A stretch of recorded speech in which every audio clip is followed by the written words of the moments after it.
नमस्कार, 12 बजे की 12 बड़ी खबरों में आप सभी दर्शकों का स्वागत है और मैं हूं आपके साथ अखंड राय। और आप देख रहे हैं उत्तर प्रदेश का तेजी से बढ़ता हुआ digital platform IBC 24 Uttar Pradesh Uttarakhand. 12 बजे की महत्वपूर्ण खबरों की शुरुआत करते हैं। आपको बता दें, नाम बदलने के लिए जाने जाने वाली योगी सरकार ने एक बार फिर से एक नए गांव का, एक नए इलाके का नाम बदलने का प्रस्ताव लाने का मन बना लिया और उसके लिए खुद सीएम योगी आदित्यनाथ ने इसको लेकर के अपना बयान दिया। सबसे बड़ी बात है, लखीमपुर जिले के गांव मुस्तफाबाद को लेकर के सीएम योगी ने क्या कुछ कहा, पहले आपको सुनाते हैं। आप सोचो ना, मैं जब यहां पर आया तो मैंने इस गांव के बारे में पूछा। मुझे बताया गया गांव का नाम है मुस्तफाबाद। मैंने कहा कितनी मुस्लिम आबादी रहती है यहां पे? कहा एक भी नहीं, लेकिन नाम मुस्तफाबाद हो गया। हमने कहा भाई अब ये नाम बदलना चाहिए, मुस्तफाबाद ने कबीर धाम इसका नाम रख दो। हम प्रस्ताव मंगाएंगे, यहां से प्रस्ताव मंगा करके इस कार्यक्रम को आगे बढ़ा देंगे। बहनों और भाइयों, यही है आत्मीयता का भाव। उन लोगों ने अयोध्या को फैजाबाद किया था, प्रयागराज को इलाहाबाद किया था, कबीर धाम को मुस्तफाबाद किया था। और ये हमारी सरकार है, फैजाबाद को अयोध्या बना रही है, इलाहाबाद को प्रयागराज बना रही है और मुस्तफाबाद को फिर से कबीर धाम स्थल बना करके उस गौरव की पुनर्स्थापना के कार्यक्रम के साथ आपको जोड़ रही है। आप सोचो, आपकी पहचान को समाप्त कर दिया जाए, आपके सामने अस्तित्व का संकट खड़ा हो जाएगा। ये जो पहचान थी, यह भी अस्तित्व के से जूझते हुए समाज के लिए उसी प्रकार के षड्यंत्र का हिस्सा था। और खासतौर पर इस सीमावर्ती क्षेत्र में तो और भी यह महत्वपूर्ण पड़ता है। लखीमपुर खीरी केवल एक जनपद नहीं, क्षेत्रफल के हिसाब से देखेंगे तो प्रदेश के सबसे बड़े जनपदों में लखीमपुर खीरी की गिनती होती है। सीमावर्ती जनपद भी है और तब भी इस प्रकार की शरारत करने से लोग बाज नहीं आए। यानी यहां पर भी नाम में भी सेकुलर, ये सेकुलर नहीं, ये पाखंड है। और इस पाखंड से मुक्ति आज के समय में आवश्यक है और उसी का आह्वान करने के लिए आज हम सब आपके पास आए हैं, आपसे कहने के लिए। साफ तौर पर सीएम योगी को आप सुन रहे थे, उन्होंने किस तरह से बताया था कि किस तरीके से अयोध्या को फैजाबाद किया गया था, प्रयागराज को इलाहाबाद किया गया था, उसी तरीके से कबीर धाम को मुस्तफाबाद किया है। लेकिन उनकी सरकार यहां से प्रस्ताव मंगवाएगी और उसके बाद मुस्तफाबाद को एक बार फिर से कबीर धाम बनाएगी, क्योंकि कहीं ना कहीं उन्होंने साफ तौर पर इंगित किया कि सेकुलर शब्द की बात लगातार होती रहती है, लेकिन उन्हें सेकुलर के साथ साथ बताइए सेकुलरवाद नहीं, ये पाखंड है। साफ तौर पर उन्होंने बताया कि जहां पर मुस्लिम आबादी है ही नहीं, उस इलाके का भी नाम मुस्लिम मुस्तफाबाद के नाम पर रखा गया। तो कहीं ना कहीं इसको लेकर के भी सीएम योगी ने तंज कसा और सबसे बड़ी बात है कि हमला भी बोला है। लगातार योगी सरकार एक के बाद एक उन तमाम इलाकों के नाम को लेकर के कहीं ना कहीं सुर्खियों में बनी रहती है, चाहे उसने फैजाबाद को अयोध्या किया हो या फिर इलाहाबाद को प्रयागराज किया हो। अब कहीं ना कहीं मुस्तफाबाद, जो कि लखीमपुर जिला एक बड़ा जिला है, उसके एक गांव जो लखीमपुर जिला के मुस्तफाबाद है, उसको अब कबीर धाम फिर से करने जा रही है। तो कहीं ना कहीं योगी सरकार लगातार नामों को लेकर के एक के बाद एक नया ऐलान करती है और इसी कड़ी में एक और नया नाम जुड़ जाएगा। जो कभी कबीर धाम हुआ करता था, उसके बाद मुस्तफाबाद हुआ, वो फिर से एक बार कबीर धाम कहलाएगा। अब चलते हैं अपने सभी सहयोगियों के पास, एक एक करके हमारे साथी हमारे साथ जुड़ेंगे, जो आज की बड़ी खबरें उनके शहरों की है वो बताएंगे। सबसे पहले हमारे साथ अभिषेक जुड़ गए हैं भदोही से। अभिषेक, कौन सी बड़ी खबर है? जी, अखंड, अगर भदोही की बात की जाए तो भदोही में जो छठ पर्व था, छठ पर्व पर विशेष तैयारियां देखी गई। भदोही प्रशासन से बिल्कुल मुस्तैद रही। जो गांव-गांव जो है कि छठ पर्व का शुरुआत 2 दिन पहले से ही हो गया था और आज समापन हुआ। उससे कहीं न कहीं जो भदोही प्रशासन थी वो सजग दिखाई दी। इसके साथ-साथ जो लोगों में एक आस्था का भाव था वो भी देखने को मिला। कुछ गाँव में तो पहली बार यह छठ पर्व मनाया गया और भारी भीड़ देखी गई। और इसके साथ-साथ भदोही की अगर बड़ी खबर की बात की जाए तो भदोही में अपराध के क्षेत्र में भी बड़ा जो है कि देखने को मिल रहा है। अभी एक जानकारी मिल रही है कि ज्ञानपुर थाना क्षेत्र के एक गांव की है। वहाँ गांव में रामलीला हो रहा था। रामलीला में कुछ मनचले जो है कि जाकर के लड़कियों पर अभद्र टिप्पणियां की और जो है कि अश्लीलता दिखाए। उसके बाद ग्रामीणों ने जब पुलिस को शिकायत की, शिकायत करने के उपरांत मारपीट हुई। मारपीट में जो पक्ष जो है कि शिकायत किया था, उसकी तहरीर नहीं लेते हुए जो मारपीट करने वाला जो है कि पक्ष था, उसकी तहरीर लेकर के मुकदमा शिकायतकर्ता पर ही कर दी गई। जी ये अखंड। मिशन शक्ति की बात लगातार योगी सरकार कर रही है और इसको लेकर के कहीं न कहीं तमाम जगहों पर उत्तर प्रदेश सरकार एक अभियान भी चला रही है। लेकिन जैसा कि आप बता रहे हैं कि मिशन शक्ति एक तरफ है और दूसरी तरफ इस तरीके से जो मनचले हैं, जो इतने बड़बोले हैं या इतना मनबड़ हैं कि वो इस तरीके की हरकत करते हैं और उनकी ही तहरीर पर कार्रवाई की जाती है। अगर ऐसा ऐसा है, तो क्या भदोही प्रशासन या भदोही पुलिस प्रशासन जो है वहाँ पर इस तरह की कार्रवाई कर रहा है? क्या आपने किसी बड़े अधिकारी से बात की? क्या इस तरीके की बातें आई निकल करके? उनका क्या कहना है इस पूरे मामले पर? क्योंकि लगातार योगी सरकार मिशन शक्ति को लेकर के आगे बढ़ रही है और अभियान भी चला रही है। लेकिन इस तरीके से मनचले जिनका मन बढ़ा हुआ है और इस तरीके की ओछी हरकत करते हैं, उसके बाद ऐसे आरोप लगते हैं कि जिन्होंने हरकत की है, जिन लोगों ने गलत काम किया है, उनकी तहरीर पर ही मुकदमा लिखा गया है। क्या कुछ कहा इस पूरे मामले पर अधिकारियों ने, शीर्ष अधिकारियों ने वहाँ के? जी, अभी अधिकारियों से आईबीसी 24 बातचीत करने की कोशिश की, लेकिन बातचीत संभव नहीं हो पाई है। लेकिन फिलहाल आईबीसी 24 यूपी यूके की टीम अभी पहुंचेगी और बातचीत करेगी और उसमें जानने का प्रयास करेगी कि आखिरकार ऐसा क्या कारण रहा। और जैसे कि आस्था के भाव से अगर देखा जाए तो रामलीला एक बड़ा त्योहार माना जाता है। रामलीला को एक बड़े तर्ज पर जो है कि प्रस्तुति कराई जाती है और उस कार्यक्रम में जिस तरीके से अश्लीलता देखी गई और मनचले द्वारा एक जो है कि बुरा कार्य भी किया गया, बैड टचिंग भी की गई, भद्दी भद्दी गालियां भी दी गई। उसके बावजूद भी जब शिकायतकर्ता जाकर के थाने में तहरीर देता है, 100 डायल आती है, तो उसके बावजूद भी कोई मुकदमा पंजीकृत नहीं होता, तो भदोही प्रशासन पे बड़ा सवाल उठता है। इसको गंभीरता से आईबीसी 24 यूपीयू की दिखाएगा। बिल्कुल अभिषेक, इसको लेकर के जो उच्च अधिकारी उनसे बात करिएगा और पूछिएगा कि आखिरकार इस तरीके की चीजें घटित हो रही हैं। एक तरफ मिशन शक्ति चल रहा है और अगर इस तरीके से एक महिलाओं के साथ या लड़कियों के साथ इस तरीके की अभद्र व्यवहार किया जाता है, उनके खिलाफ कोई कार्रवाई नहीं होती, तो सवाल जरूर उठेगा। बहुत बहुत धन्यवाद आपका इस तमाम जानकारी के लिए। इंद्रवीर हमारे साथ, इंद्रवीर, कौन सी बड़ी खबर है? अखंड, देखिए हमारे पास जो तस्वीर है, पहले तो मैं चाहूंगा कि वो तस्वीर देखें। और ये तस्वीर शायद आज से 4 साल पुरानी तस्वीर है, जनवरी 2021 की तस्वीर है। और तस्वीर क्या, एक विजुअल है। वो विजुअल देख के शायद हमारे बहुत सारे लोग, हमारे दर्शक भी समझ जाएंगे बहुत पुराना है, लेकिन उसमें आज एक नई ताजा खबर अपडेट हुई है, तो मैं वो अपडेट करना चाहूंगा दर्शकों। पहले मैं चाहूंगा कि वो अगर हमारे पास है तो प्लीज विजुअल प्ले करें, तो आप देखें कि एग्जैक्टली दो लिखवा लो मुझसे, कहीं नहीं जाएगा, कहीं नहीं जाएगा। योगी आदित्यनाथ जिंदाबाद, जिंदाबाद।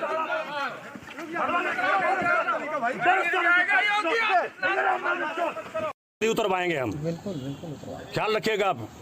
हम पहचान रहे हैं आपको। जो आज बदतमीजी कर रहा है ना मेरे साथ, सबकी वर्दी उतरवाऊंगा मैं। अखंड, मामला आपको याद आया होगा शायद, क्योंकि बहुचर्चित मामला था और नेशनल लेवल की खबर थी। 2021 जनवरी 11 जनवरी की घटना थी। पीडब्ल्यूडी गेस्ट हाउस में स्याही कांड हुआ था रायबरेली में। और इस स्याही कांड में मंत्री रहे आम आदमी पार्टी के सोमनाथ भारती हैं ये। और इन्होंने जब ये स्याही कांड हुआ तो किस तरीके से उसके पहले, ये स्याही कांड के पहले की जो इनकी पुलिस के साथ अभद्रता थी, ये उसके पहले की इनका ये वर्जन है। और ये कहते नजर आए हैं उसमें कैमरे में,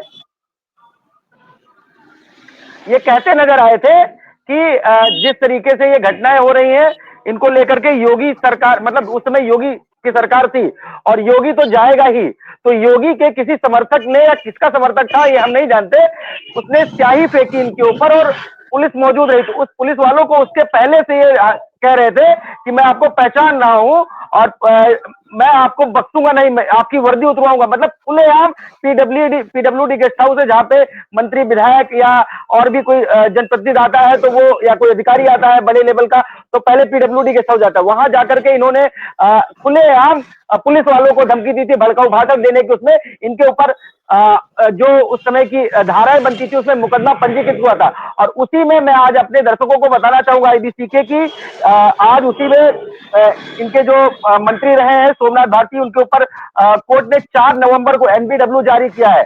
मतलब अब तक की इनकी जितनी तारीखें रही उसमें ये हाजिर नहीं हुए हैं, और अब इनके खिलाफ एनपीडब्ल्यू जारी हुआ है, और एनपीडब्ल्यू जारी होते विशेष मजिस्ट्रेट एमपी एमएलए कोर्ट का हाजिर न होने का आदेश है इनका, और 4 नवंबर को इनकी जो है एनपीडब्ल्यू जारी कर इनको जो है एक नोटिस भेजी गई है, और अगर 4 नवंबर को हाजिर हो जाते तो ठीक है, नहीं तो इस एनपीडब्ल्यू तहत इनकी उसमें अपनी जो भी धाराएं होगी माननीय न्यायालय की उसके तहत इनकी ऊपर और प्रक्रियाएं चालू होगी। मतलब अगर एनपीडब्ल्यू के बाद 4 नवंबर अगर ये नहीं आते तो गिरफ्तारी वारंट भी इशू हो सकता है। तो इस तरीके के लोक निर्माण सदर कोतवाली क्षेत्र के अंदर गत स्थित जो गेस्ट हाउस है वहां की पूरी घटना थी 2021 11 जनवरी की घटना थी। जी अखंड। अब बिल्कुल इंद्रवीर, जिस तरीके की पूरी घटना है और किस तरीके से एक पुलिस अधिकारी को, एक पुलिस कर्मचारी को उसकी वर्दी उतरवाने की धमकी देते हुए नजर आ रहे। देखिए शाही कांड या तमाम तरीके की बातें हैं। देखिए दिल्ली के मुख्यमंत्री को कोई थप्पड़ मार देता है, कभी जूता फेंक दिया जाता है, राष्ट्रपति के साथ साथ अगर कहे कि चीफ जस्टिस के ऊपर भी जूता उछाल दिया जाता है अगर किसी बात से वो सहमत होते हैं। यहाँ पर अगर एक व्यक्ति, एक मंत्री अगर किसी बात से किसी का समर्थक है और अगर उसने कुछ कहा है तो मंत्री जी इस बात से इतने ज्यादा नाराज होते हैं कि इस तरीके की बात करते हैं कि तुम्हारी वर्दी उतरवा दूंगा योगी सरकार चली जाएगी तो। लेकिन बात यह है कि 2021 का ये पूरा मामला है जैसा कि आप बता रहे हैं, और 2025 खत्म होते होते 4 नवंबर को उनकी गिरफ्तारी पर कोई ना कोई आदेश आ सकता है, क्योंकि नॉन बेलेबल वारंट अगर इशू किया है कोर्ट ने, एमपी एमएलए ने, तो कहीं ना कहीं बड़ी खबर जरूर है, क्योंकि लगातार चाहे वो आम आदमी पार्टी के कई जो नेता हैं वो इस तरीके के बयानों के लिए लगातार जाने जाते हैं और संजय सिंह मुखर होकर के अपनी बात रखते हैं। अब देखने वाली बात होगी। लेकिन इंद्रवीर, इसमें एक सबसे बड़ी बात है, क्या आपको लग रहा है कोई जानकारी ऐसी मिल पा रही है कि जो आम आदमी पार्टी के जो पूर्व मंत्री हैं सोमनाथ भारती वो आएंगे एमपी एमएलए कोर्ट में पेश होंगे? क्या कुछ ऐसी जानकारी मिल पा रही है इस पूरे मामले पर? उनका कोई पक्ष आया है, उनका कोई बयान है?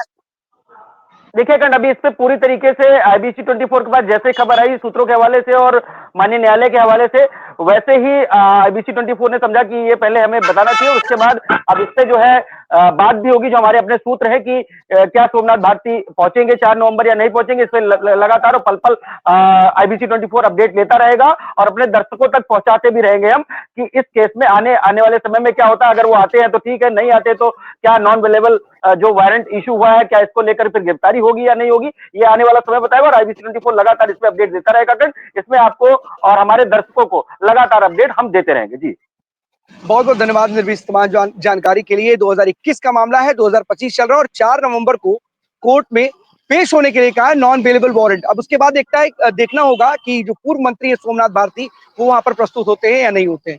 बहुत बहुत धन्यवाद आपका निर्विस्तार जानकारी के लिए। आदर्श हमारे साथ हरदोई से हैं। आदर्श, कौन सी बड़ी खबर है?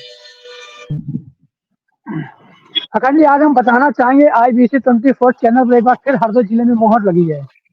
ये हम हरदोई जिले के करीब जनपद से ककड़ा खेड़ा गांव जो 40 करीब 35 किलोमीटर पड़ रहा है, और ये ककड़ा खेड़ा गांव यहाँ पर कछुआ तालाब करीब 5 से 10 हजार के बीच में मौजूद है। और ये जो हम जिसके यहाँ पीछे खड़े हैं, ये तालाब करीब 15 एकड़ 15 बीघा में है, और इसमें 5 कछुए, इसमें काफी पहले जलकुंभी थी। इन कछुओं का जो अस्तित्व है वो भी खत्म पड़ा हुआ था।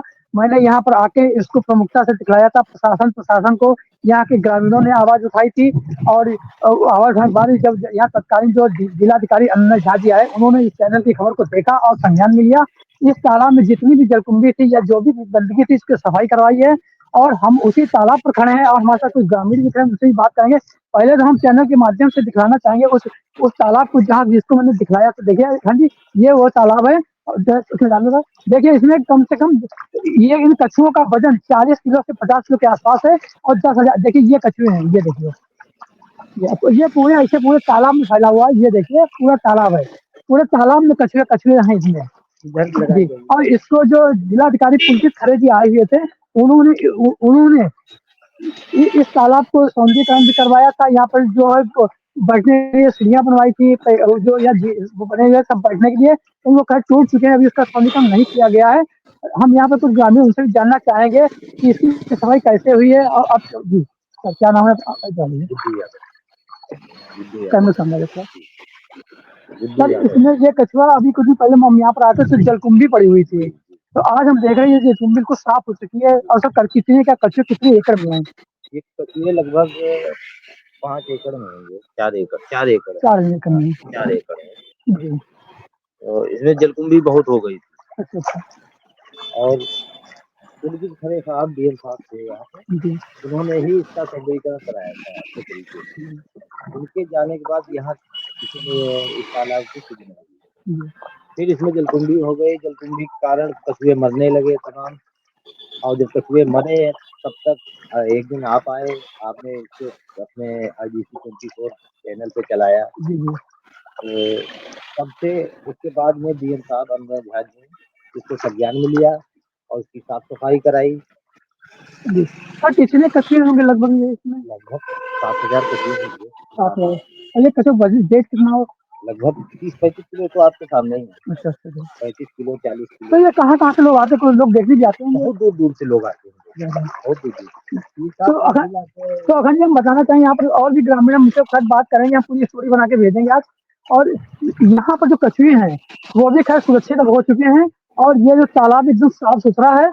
और इसमें कछुए अगर फिर हम दिखलाना चाहेंगे, देखिए कछुए, ये सब कछुए हैं, आप खुद देख सकते हैं हमारे साथ में। ये देखिए ये सब कछुए, देखिए ये सब कछुए हैं, ये देखिए। तो अगर ये एक बहुत बड़ी, हम कहना चाहेंगे IBC 24 की एक कामयाबी है, और इस पर बहुत बड़ी मोहर लगी है। इसको कई बार मैंने यहाँ 2-3 बार हम आए, लेकिन इसकी खबर को चलाया और डीएम साहब ने इसको संज्ञान में लिया और उसको यहाँ पर इसकी सफाई करवाई। आज ये कछुए एकदम सुरक्षित हैं। जी अखंड। अब बिल्कुल आदर्श, देखिए सबसे बड़ी बात है कि लगातार जनता से जुड़े हुए मुद्दे ही हम उठाते हैं, और 12 बजे 12 बड़ी खबरों में हम लोग वो दिखाते हैं कि जनता से जुड़ी हुई खबर है। और शायद इसका यही वजह है कि IBC की तमाम खबरों का हर जिला हो, जिस भी जिले की खबर चलती है उसका असर जरूर होता है। और ये खबर भी आदर्श ने दिखाई थी, और उस खबर के बाद जिस तरीके से डीएम ने वहां पर कार्रवाई की है, साफ तौर पर देखा जा सकता है कि जो वहां पर जलकुंभी थी अब वहां ना के बराबर है या है ही नहीं। तो कहीं ना कहीं लगातार हम जनता से जुड़ी खबर दिखाते हैं। और देखिए एक पर्यटक स्थल भी है, यहाँ पर पर्यटक के लिहाज से भी, पर्यटन के लिहाज से भी तमाम लोग आते हैं, तो इसका भी कहीं ना कहीं ख्याल रखना चाहिए प्रशासन को। हमारी जिम्मेदारी है, हम जनता से हर जुड़े हुए मुद्दे को उठाएंगे, लेकिन प्रशासन को खबर से पहले अगर ये चीजें कर ले तो ज्यादा बेहतर होगा, क्योंकि एक बहुत बड़ा एक फेमस प्लेस है ये, यहाँ पर कि तमाम जगहों से लोग आते हैं। जैसा कि आपने सुना, वहां के जो निवासी हैं, वहां के स्थानीय निवासी, वो भी बता रहे थे कि दूर दूर से लोग यहाँ पर आते हैं। तो कहीं ना आकर्षण का केंद्र है ये कछुए, और अगर ये साफ है तो अपने आप एक बड़ी बात है। लेकिन हम ये बार बार कहते हैं कि IBC उन तमाम मुद्दों को उठाता है जो जनता से जुड़े हुए थे सीधे। बहुत बहुत धन्यवाद आदर्श इस तमाम जानकारी के लिए आपका। इसको विस्तृत रिपोर्ट बना करके खबर बनाइएगा। बहुत बहुत धन्यवाद आपका। शहनवाज हमारे साथ जुड़ चुके हैं अमरोहा से। शहनवाज, कौन सी बड़ी खबर है?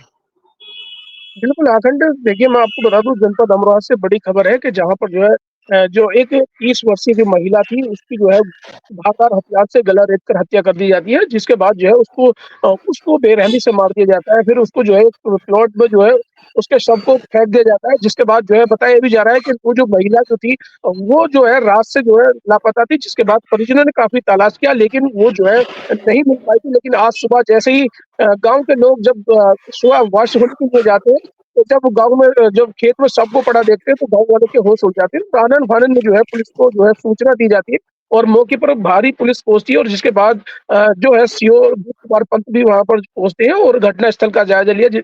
और पुलिस ने जो है उस शव को कब्जे में लेकर पोस्टमार्टम के लिए भेज दिया गया है। हालांकि बताया जा रहा है कि पुलिस जो है पूरे प्रकरण को जो चेक करा जा रहा है कि ये किस वजह से घटना हुई है, क्या हुआ है। और पुलिस ने जो है लगातार उनके जो परिजनों की तहरीर के आधार पर जो है मुकदमा दर्ज कर लिया गया। हालांकि अभी जो आरोपी है वो अभी फरार है। जी शहनवाज, क्या क्या खबर निकल करके सामने आ रही, क्या वजह है? क्या कोई प्रारंभिक जांच में, क्या शुरुआती जांच में किसी के ऊपर शक परिवार वालों ने जाहिर किया है, या फिर किसी से रंजिश या दुश्मनी की बात निकल करके सामने आ रही, क्या वजह है? क्योंकि इस तरीके से एक कहीं ना कहीं लगातार इस तरीके के हत्याओं का एक सिलसिला है, लगातार हत्याओं से कहीं ना कहीं सनसनी फैल जाती है। जिधर देखिए इस तरह की खबरें निकल करके सामने आती है, कई बार तो ऐसा होता है कि बहुत करीबियों के ऊपर ही शक जाता है और करीबी इस हत्या को अंजाम देते हैं। क्या ऐसी कोई बात परिवार वालों की तरफ से या किसी के ऊपर उन्होंने कोई आरोप लगाया है? पुलिस की प्रारंभिक जांच में क्या निकल करके सामने आया है?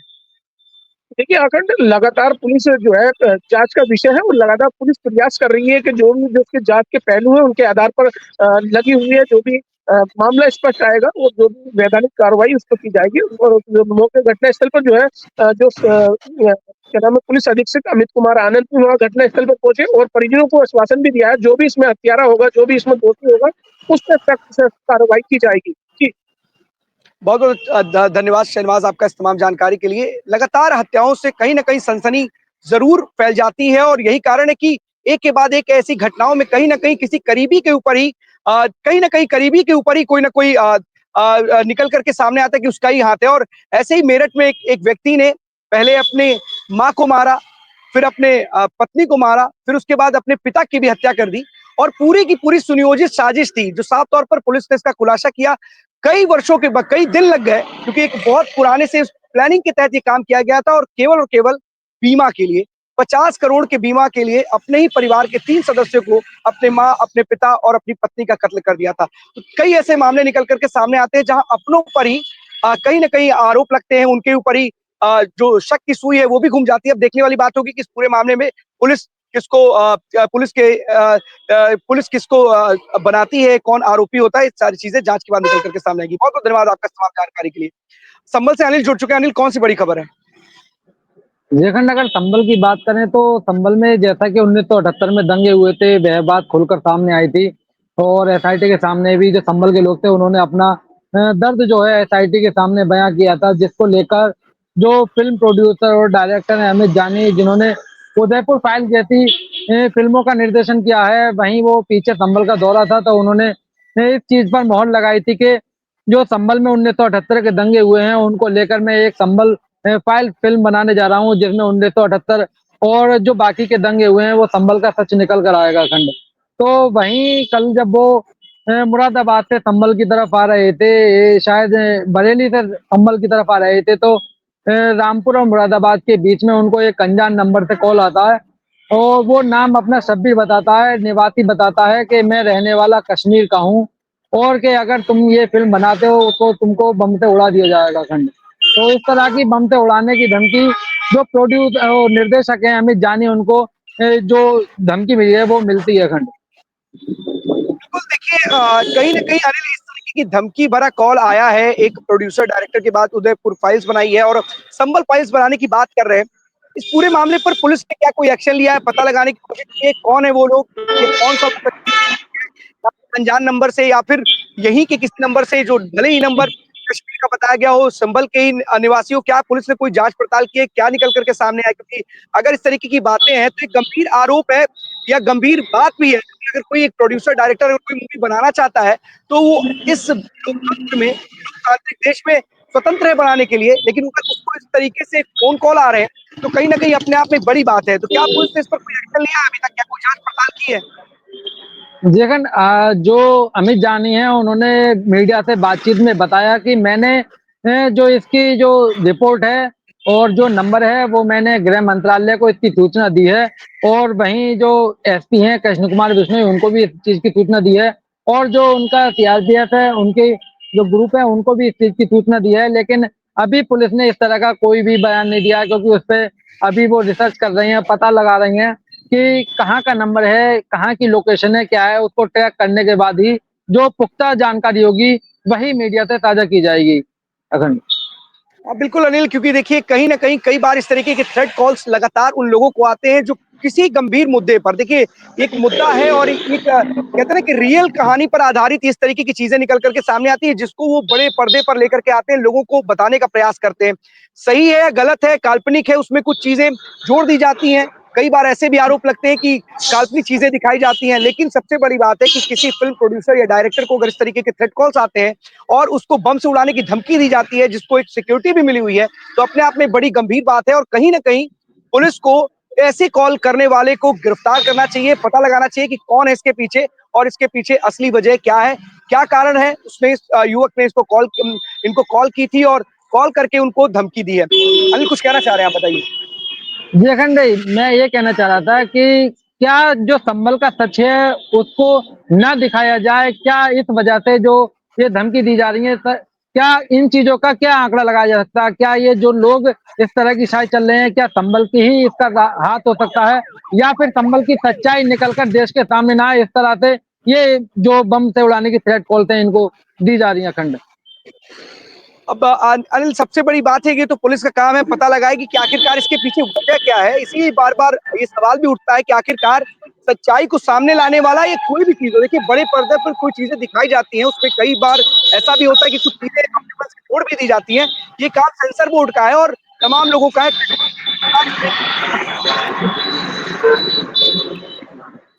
निर्देशक कोई मूवी बनाना चाहता है और कहीं किसी घटना से जुड़ी हुई है वो, तो क्या इस लोकतांत्रिक देश में उसको बनाने का अधिकार नहीं है? और अगर कोई घटना घट रही है, तो जो लोग जिनको लगता है कि ऐतराज है, इनको लगता है कि कुछ गलत है, तो वो सामने से आकर के अपनी बात को रखें, विरोध जताएं। लेकिन क्या ये सही तरीका है किसी को धमकी देना, वो भी बम से उड़ाने की धमकी देना और बताना कि वो कश्मीर से बोल रहा है? तो ये तमाम चीजें हैं, पुलिस को इस बात का पता लगाना चाहिए और ऐसे शरारती तत्वों का, आपराधिक प्रवृत्ति वाले लोगों का पता लगा करके उनको हिरासत में लेना चाहिए, उनको सलाखों के पीछे भेजना चाहिए। क्योंकि देखिए, ये वो लोग हैं जो सच्चाई को छिपाने में कहीं न कहीं बहुत बड़ा रोल योगदान देते हैं। पीछे से आपने देखा और सच्चाई देश के सामने ना आ पाए, लोगों के सामने ना आ पाए। तो कहीं न कहीं लोगों पुलिस को इन लोगों के खिलाफ कड़ी कार्रवाई पूरे देश के सामने सच को लेकर के आना चाहिए। बहुत-बहुत धन्यवाद अनिल, तमाम जानकारी के लिए आप। इमरान हमारे साथ बिजनौर से जुड़े। इमरान, कौन सी बड़ी खबर है? देखिए, अगर मैं आपको बता दूं, जहां उत्तर प्रदेश में नारी शक्तिकरण का अभियान चल रहा है, वहीं बिजनौर में भी जोरों शोरों पर जो है नारी शक्तिकरण का अभियान चलाया जा रहा है। लेकिन ताजा मामला रात्रि का है, जहां चांदपुर थाना क्षेत्र में एक महिला के ऊपर को जो है उसी के पति ने जलती आग में डाल दिया और उसके बाद भी उसका इतने पे भी दिल नहीं भरा, तो उसे लाठी डंडों से पीटने लगा। तब मोहल्ले वालों ने चीख पुकार की आवाज सुनकर जो है मौके पर पहुंचते हैं और उसके पत्नी को जो है, महिला को जो है आग से निकाला, बचाया गया और उसके बाद जो है उसके पति ने जो है इतने पे भी उस महिला को जो है लाठी डंडे बरसाना शुरू कर दिया। तभी वहीं मोहल्ले में से किसी ने डायल 112 को फोन किया और महिला को जो है डायल 112 ले आकर के हॉस्पिटल एडमिट करा दिया। हॉस्पिटल में अभी महिला का इलाज चल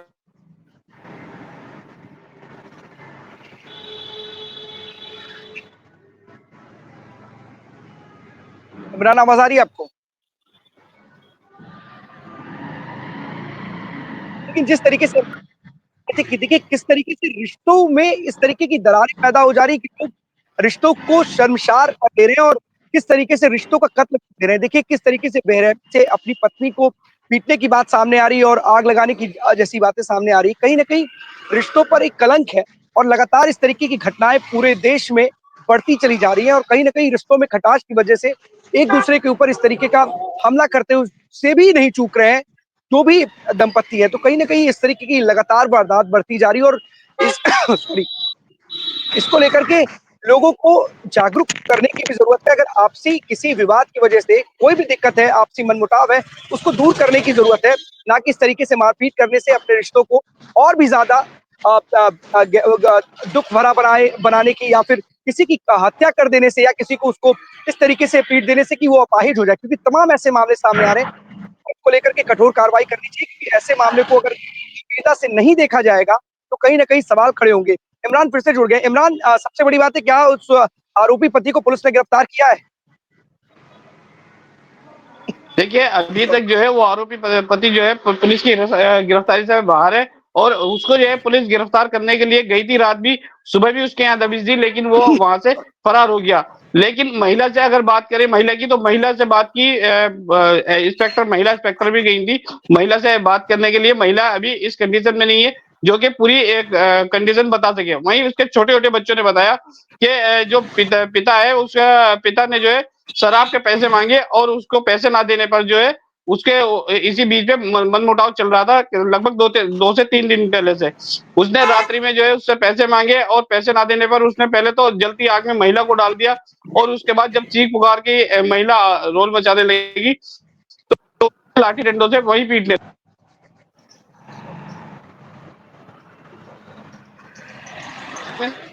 से निकालने के बाद ही उसके पति से जब बात करने की कोशिश करी तो उसके पति ने जो है उस महिला के ऊपर ही और उल्टे लाठी डंडे शुरुआत कर दी। जी अखंड। बिल्कुल इमरान, कहीं ना कहीं देखिए इस तरीके से लोग अपने छोटे बच्चों के बारे में भी नहीं सोचते हैं कि किस तरीके से उनका क्या होगा अगर उनकी पत्नी मर जाती है या फिर उनका पति मर जाता है। तमाम ऐसी घटनाएं लगातार बढ़ती जा रही है, चाहे वो पत्नी हो चाहे वो पति हो, दोनों क्रूर स्टेप उठाने में एक कदम भी पीछे नहीं हट रहे। और यहाँ पर नशे की हालत में, नशे की लत कहीं ना कहीं परिवार को बर्बाद करती हुई नजर आ रही है। फिलहाल पुलिस को ऐसे आरोपी को गिरफ्तार करना चाहिए, जल्द से जल्द सलाखों के पीछे भेजना चाहिए जो महज शराब के लिए पैसा ना देने पर इस तरीके का क्रूर कदम उठा सकता है और अपने बच्चों के भविष्य के बारे में भी नहीं सोच सकता और ना ही अपनी पत्नी की जिंदगी के बारे में सोचे। इमरान, पुलिस से जरूर बात कीजिएगा उच्च अधिकारियों से कि आखिरकार कितना वक्त लगेगा। एक आरोपी इस तरीके से अपनी पत्नी को इस कदर बेरहमी से पीटता है और आग में झोंकने का काम करता है। अगर वहां पर कॉलोनी के लोग नहीं पहुंचते, वहां के स्थानीय निवासी नहीं पहुंचते, तो शायद वो आज महिला जिंदा भी नहीं होती। लेकिन ऐसे लोग अभी भी पुलिस की गिरफ्त से बाहर हैं, ये एक बड़ा सवाल है। बहुत बहुत धन्यवाद इमरान इस तमाम जानकारी के लिए आपका। अगर मैंने आईबीसी बताइए इमरान।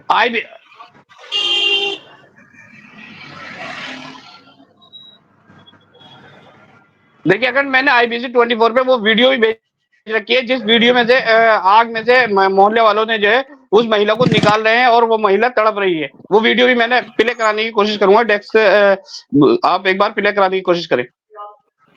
बिल्कुल इमरान, वो चलेगा, लेकिन कुछ ऐसे शॉट्स होते हैं जो नहीं हम लोग प्ले कर सकते हैं। लेकिन इतना जरूर है कि जिस तरीके का वो दृश्य है अपने आप में झकझोर देने वाला और रोंगटे खड़े करने वाला है। वो दृश्य हमारे दर्शक भी देखते तो उनको भी शायद उनकी भी रूह कांप जाती है। लेकिन फिलहाल इस पूरे मामले पर, इस पूरी घटना पर पुलिस को कठोर कार्रवाई करनी चाहिए और आरोपी पति को हिरासत में लेकर उसे पीछे भेजना चाहिए। बहुत बहुत धन्यवाद आपका इस्तेमाल करने के लिए इमरान। एसपी सिंह सुल्तानपुर से जुड़ गए हैं। एसपी, कौन सी बड़ी खबर है?